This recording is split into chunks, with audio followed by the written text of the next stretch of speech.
Hi everyone and welcome to Chem class.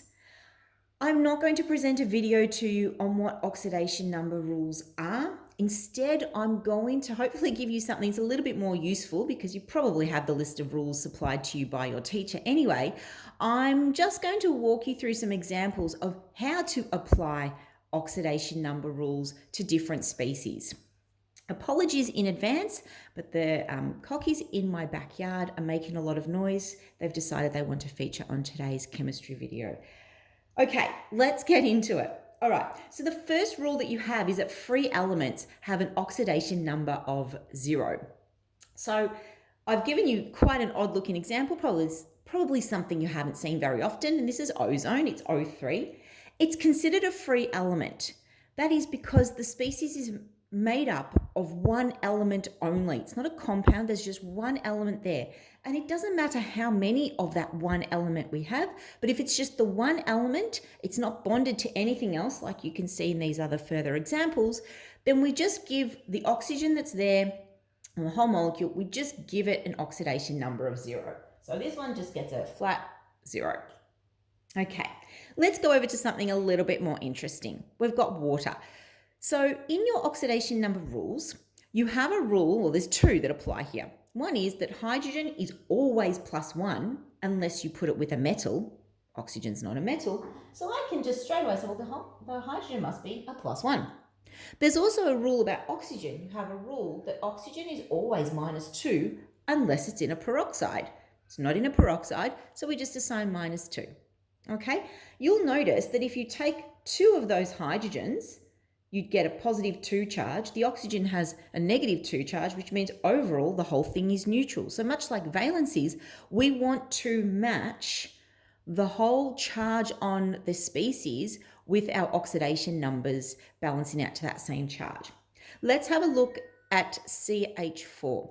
So CH4 is obviously we've seen that in organic, and there's lots of different organic molecules, and you'll notice that carbon changes its oxidation number very readily. We don't have a rule on carbon, so we'd never start with the carbon. We'd start with the hydrogen because we have a rule about that. The hydrogen has the rule that it's a +1, so you assign the +1. You are going to use that to determine the carbon's oxidation number. So we have to look again at the molecule's formula and what the whole charge is. The whole charge is 0. I have 4 hydrogens. Each of them is a +1. So in total, I have +4 in terms of my positive charge. My carbon has to be a charge that makes the whole thing neutral. So if I'm trying to balance out +4, it means that my carbon needs to be a -4 in this instance. Aluminium oxide. Now there is the rule, well, first of all, we've got the rule about oxygen that we can just apply here. The oxygen is not a peroxide in this one, so I could jump to oxygen is a -2, and then I could jump to just doing my algebra. The whole thing is neutral. What does the aluminium need to be in order to balance out that? Or we can apply the rule about simple ions. So simple ions are generally those that are not transition metals or anything like that. There's something that when we see them as an ion, they generally always have the same charge. So aluminium as an ion is always an aluminium with a 3+ charge. So we just apply that. But hopefully you can also see that by having 2 aluminiums, I get a +6. 3 of the oxygens, I get a -6. The whole thing altogether with the oxidation numbers is neutral, much like the whole molecule has, or the whole ionic compound formula has a neutral charge. Okay, that same kind of skill we're going to apply over here, except that we've got something different now. The whole species here has an overall charge of -1. So that means that when we look at the oxidation numbers, we have to get all of them together to equate to -1. Now, we don't have an oxidation number rule for nitrogen. You'll notice that nitrogen is much like carbon. It changes around a whole lot. It's involved in lots of different types of molecules. But we do have a rule that applies to oxygen. So let's just apply that one. The oxygen is a -2. We have 3 of them, which means that in total we have a -6 charge, and the whole species needs to equal -1. Now, if that's a bit too much to do in your head, or you just feel a bit more comfortable writing things out, then I would be using it like an algebraic equation, algebraic expression. I'm trying to find nitrogen.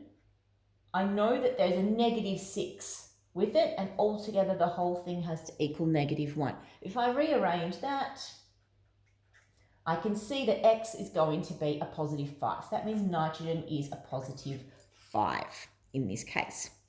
Okay, lastly, over here, you may not recognize it, or you could have from your examples for oxidation number rules, but this is what a peroxide looks like. It's pretty much the only peroxide you tend to see in your Unit 2 studies, but we know that there is a rule that applies to hydrogen and oxygen, and there's an exception that happens to oxygen in peroxides. So what I would always go to first is which of the elements has a rule that applies here. Straightforward rule. The hydrogen is always a +1 unless it's with a metal. So I'm just going to go with that one because I know that for sure. The hydrogen is a +1 except when it's with a metal. So here it can just be its +1. I can then use that rule of looking at what the whole overall charge is and just trying to get my oxygen to balance out. And that's how I can work out what the oxygen is in this case, because it's the exception for oxygen's oxidation numbers. So I have 2 of the hydrogen, so it means I have a +2 charge here.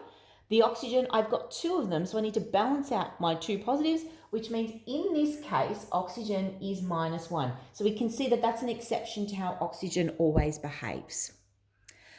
So my final note on this and applying oxidation numbers is always use the rules that you know definitely, such as hydrogen is always this, oxygen is always this. Apply those rules first and then use the overall charge to come back to filling in the gaps and working out the other items that you need to work out the oxidation number for.